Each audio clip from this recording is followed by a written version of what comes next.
Hello everyone, welcome back to the channel. Today I'm going to show you how to add text behind objects in Premiere Pro. Alright, first up, you're going to want to go ahead and import your clip. For example, right here, we're going to use this one from Adobe Premiere.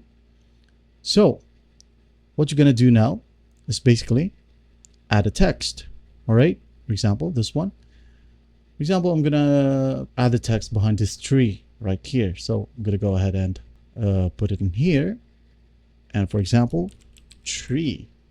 All right, if you want to edit this text, just go ahead and edit this. So this example, I'm gonna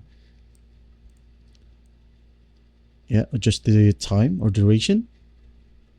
Once done, click on the video, hold tab, and make a copy above the tree or above the text right here. Click on the video, go to Effects tab, look for color key. Now, once you're in here, click this one, drag it to the second video or the copied clip. All right.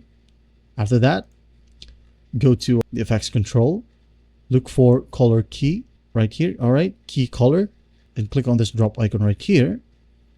And then select the space behind the tree. Like for example, this one. All right. Once done, go to color tolerance. As you can see here, there's a slider if you want to use it, or you can manually add the number. For example, 15. All right, as you can see, it is now partly visible. So what I'm going to do is just use the slider by holding the mouse and the left button and dragging it to the right. All right, as you can see here, when we play the clip, all right, just adjust this number right here to your liking. And that's basically it. I hope this video helps some. Please don't forget to share this video to your friends. And if you find this video helpful, please leave a like and subscribe.